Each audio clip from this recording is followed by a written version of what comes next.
बिहार के बारे में कुछ जानकारी। तो सबसे पहले आप जान लें कि बिहार पुलिस के लिए ये जरूरी है कि बिहार के कुछ करंट को भी जानें और बिहार के कम से कम क्षेत्रफल यानी बिहार के भूगोल, बिहार के अर्थशास्त्र, ठीक इसी ढंग से बिहार के टूरिज्म सेंटर, बिहार की नदियां, इन सब चीजों को जरूर जानें क्योंकि मिनिमम घुमा फिरा कर आपको 15 क्वेश्चन के आसपास बिहार से संबंधित आता है। बिहार पुलिस हो या बिहार दरोगा या बीपीएससी ही क्यों ना हो। अब रहा कि इन विषय को जानने के लिए हमें क्या क्या करना चाहिए। तो सबसे पहले मैं आपको बता देना चाहता हूं कि बिहार की जानकारी के लिए हमें एक चार्ट बना लेना चाहिए और उसको रखना चाहिए। जैसे मैं कुछ आपको करा रहा हूं और एक और ध्यान रखेंगे, बार बार बिहार की जानकारी के लिए बिहार नहीं लिखिएगा। जैसे अगर ये क्वेश्चन पूछता है कि मौर्य वंश का संस्थापक कौन था, तो ये नेशनल हिस्ट्री भी बनता है, लेकिन आप ध्यान रखना कि ये बिहार से जुड़ा हुआ है, इसीलिए मौर्य वंश का पूछ रहा है।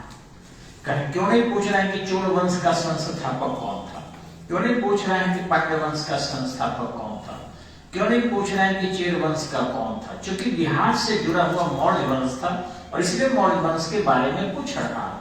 तो आपको बहुत सारे हम देखें एक्सपर्ट लोगों का ये मानना है कि बिहार से संबंधित क्वेश्चन 5-6 आता है, ज्यादा नहीं आता। ऐसा नहीं है, बिहार बार बार नहीं लिखिएगा क्वेश्चन में, लेकिन बिहार से संबंधित क्वेश्चन 15 से 20 तक आते हैं। जैसे अगर बिहार के बारे में शुरू करें कि महाजनपद काल में बिहार के कितने महाजनपद थे, तो ध्यान रखेंगे 3। अगर ये पूछे कि बिहार में महाजनपद में कौन कौन से थे, तो आपको मगध महाजनपद, ठीक इसी ढंग से लिच्छवी गणराज्य और अंग महाजनपद, तो ये 3 महाजनपद बिहार में थे। महाजनपद की चर्चा किसमें आई है, तो अंगुत्तर निकाय में महाजनपद की चर्चा आई हुई है। ठीक इसी ढंग से पूछे कौन सा महाजनपद था जो सबसे पहले साम्राज्यवाद की प्रवृत्ति को लेकर बढ़ा, तो मगध महाजनपद था जो साम्राज्यवाद की प्रवृत्ति को लेकर बढ़ा। आगे पूछे कि मगध महाजनपद के मुख्य पहले राजवंश कौन था, तो बृहद्रथ राजवंश था। ध्यान रखिएगा, कभी भी हड़िया को मार रहे हैं तो गलत हो जाएगा। बृहद्रथ ने बृहद्रथ वंश की नींव रखी, जिसका प्रसिद्ध शासक जरासंध था। फिर आपको हर्यक वंश के बारे में पूरी जानकारी लेना है, जिसमें आपका बिंबिसार भी था, अजातशत्रु भी था, उदयन भी था। इसलिए क्वेश्चन पूछता है कि पाटली ग्राम की नींव किसने डाला, तो जैसे ही ग्राम डाल दे तो आपका उत्तर अजातशत्रु हो जाएगा। लेकिन वही कहे कि पाटलिपुत्र राजधानी किसने लाया, तो आपका उत्तर उदयन हो जाएगा। ठीक इसी ढंग से पटना से राजधानी दूसरे स्थान पर कौन ले गया, तो शिशुनाग ले गया था, जो वैशाली ले गया था। फिर पूछे कि वैशाली से राजधानी पाटलिपुत्र कौन लाया, तो कालाशोक लाया था। ठीक इसी ढंग से अगर पूछे कि फिर पाटलिपुत्र से राजधानी अन्य जगह कहां ट्रांसफर हुआ, तो ये आपको बताना होगा। अजीमुशान ने अजीमाबाद में इसकी राजधानी लेकर गई थी। तो ये सारी जानकारी, पटना का नाम पटना किसने रखा, तो शेषासुर ने रखा। कब रखा, तो 1541-42 में रखा था। रुपया नामक सिक्का कौन चलाया था, 178 ग्रेड का शेषासुर ने चलाया था। अब रहा कि बिहार का विस्तार कहां तक था, तो बिहार के विस्तार मैसूर तक था और इधर पूरब में आपको उड़ीसा छोड़कर, कलिंग छोड़कर पूरा था, जिसको 261 बीसी में अशोक ने जीता था, और पश्चिम में कंधार तक था। ये जानना होगा। अशोक किस वंश का था, तो मौर्य वंश का था। ये सभी जानते हैं। मौर्य वंश का अंतिम शासक कौन था, तो वही बृहद्रथ नाम मिलेगा आपको कि अंतिम शासक आपको बृहद्रथ था। अब आपको आगे अगर पूछे तो इल्तुतमिश वगैरह सारी जानकारी रखना है कि इल्तुतमिश जो है बिहार में विस्तार किया था। सबसे पहले मुस्लिम आक्रांता इख्तियारुद्दीन मोहम्मद बिन बख्तियार खलजी था। इसकी जानकारी भी आपको रखनी होगी। ठीक इसी तरह से पूछता है वर्तमान की बात अगर कहें, तो पूछता है क्या कि वर्तमान में बिहार के कौन चीफ मिनिस्टर है, तो आपको पता ही होगा श्री नीतीश कुमार है। कितनी बार शपथ लिए हैं, तो 7 बार शपथ लिए हैं। पहली बार नीतीश कुमार कब शपथ लिए थे, तो 3 मार्च 2000 को। 3/3/2000 को कितने दिन मुख्यमंत्री रहे थे, तो 7 दिन मुख्यमंत्री रहे थे। ठीक इधर पूछे कि पहले मुख्यमंत्री कौन थे, तो श्री कृष्ण सिंह थे। मुख्यमंत्री की सबसे पहले शपथ किसने लिया था? तो आपका उत्तर होगा मोहम्मद यूनूस ने शपथ लिया था। लेकिन इन्होंने बहुमत साबित की थी। जनवरी 1937 में चुनाव वहां पूर्ण हुआ था और वे 1937 को उन्होंने शपथ लिया था। ये डेटवा भी रखना पड़ता है।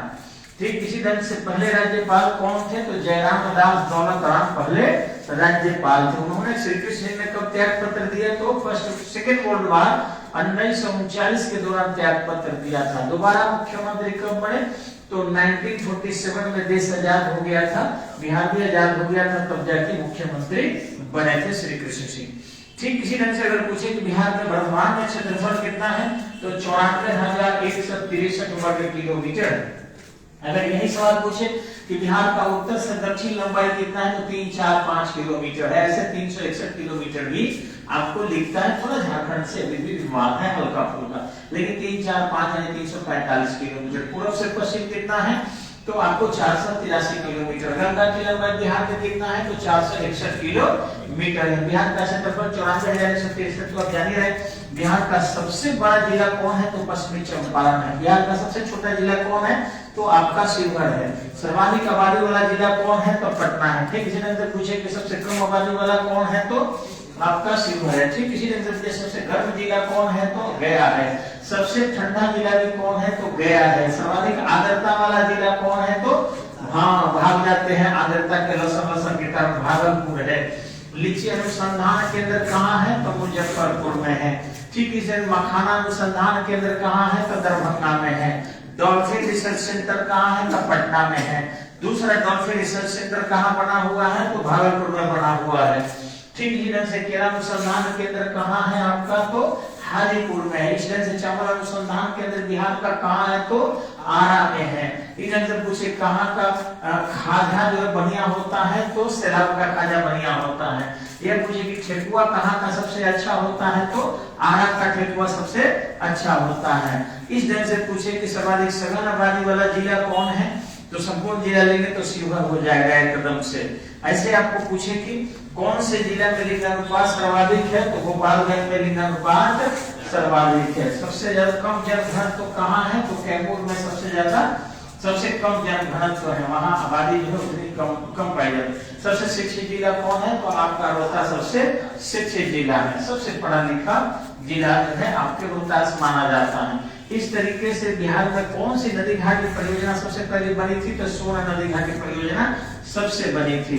ये पूछे कि कौन सी नदी घाटी परियोजना सबसे लंबी है? तो गंडक नदी घाटी परियोजना सबसे लंबी हुई है। इसी तरह पूछे कि बिहार में कौन सी नदी सबसे लंबी है? तो गंगा नदी सबसे लंबी है। बिहार की शोक नदी किसे कहते हैं? तो कोसी नदी को शोक, बिहार की शोक नदी कहते हैं, क्योंकि वो मार्ग अपना लगातार बदलते रहती है।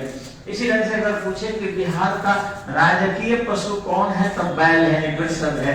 राजकीय पक्षी कौन है? तो गौरैया है। इसी तरह से राजकीय पुष्प कौन है? तो गेंदा है। ठीक इसी तरह से पूछे कि बिहार का राजकीय खेल क्या है? तो कबड्डी है। इस तरीके से बिहार के बारे में अगर पूछे राजकीय मछली कौन है? तो मांगुर है। पहले ये जो था आपको राजकीय पशु में भालू था, जिसको रिक्ष कहा जाता था, और पक्षी में पक्का था, लेकिन बदल के गौरैया हो चुका है। बहुत दिन से है, ऐसा नहीं है। बिहार के स्थापना दिवस कब मनाते हैं? तो 22 मार्च को मनाते हैं। बिहार को बंगाल से अलग करने की घोषणा कब की गई थी? तो 12/12/1911 को की गई थी। उल्टा बोलिएगा तो मेरा भी कुछ गड़बड़ आ जाएगा। अब दबाव डाल के पहले ही बोल रहे हैं 22 मार्च, नहीं 12/12/1911 को जो है जॉर्ज पंचम जब भारत की यात्रा पर आए थे, इस समय में उनके स्वागत के लिए गेटवे ऑफ इंडिया बना था। बंगाल के विभाजन को अलग किए, बिहार को अलग किए, राजधानी ट्रांसफर करने की उन्होंने घोषणा भी की थी। तो इस तरीके से इन अप्रोचों को एकदम से चलते फिरते जहां भी रहिए उसको याद कीजिए। सर्वाधिक वर्षा वाला स्थान तो किशनगंज है। इन सबको एकदम रट जाइए तो बिहार के से संबंधित जो पुलिस का है या दरोगा की तैयारी है आपका वो पूर्ण हो जाएगा। ध्यान रखेंगे। अगर पूछेंगे वर्तमान राज्यपाल आपके कौन है? तो राजेंद्र अरलेकर है। कौन राज्यपाल है? राजेंद्र। पटना हाईकोर्ट की स्थापना कब किया गया था?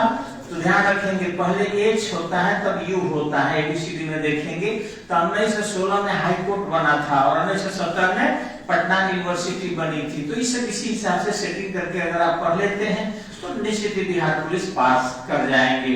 आइए स्टडी पॉइंट आपको बेहतर से जानकारी देगा और सुनिश्चित विश्वास दिलाते हैं कि आपका रिजल्ट आएगा ही आएगा, क्योंकि कंठस्थ करा देंगे। हर एरिया को फेल करने की कहीं दूर दूर तक कोई संभावना नहीं है। और ये सेटर मेटर के चक्कर में मत पड़िए। बहुत सारे लड़के स्टडी पॉइंट में भी दलाली के जुगाड़ में आ रहे हैं और ये बच्चों को फोड़ कर बर्बाद कर रहे हैं। 2-4-10 लाख रुपए आपका ठेंगा लगा देंगे और लेकर भाग जाएंगे और आप ठंडा पड़ जाइएगा, लाली किससे कहिएगा नहीं। इसलिए उन बच्चों से बार बार कहेंगे कि उन दलालों के चक्कर में न पड़े। और बड़ी शातिर दलाल है, वो हम ही से जुड़कर जो है सबके रहता है, ताकि आप लोगों को लगे कि सर से कुछ करेगा, लेकिन नहीं। आप कोई भी लेन देन के पहले इंक्वायरी हमसे जरूर कर लें, क्योंकि हम डायरेक्ट जब फी मांगते हैं तो डायरेक्ट बेसिक पैसा मांगना होगा तो नहीं मांगेंगे कि दलाल सेट करके रखेंगे। इसलिए शातिर है और हम जानते हैं कि यहाँ से कुछ बच्चों को भुला दिया है, उससे बच के रहिए।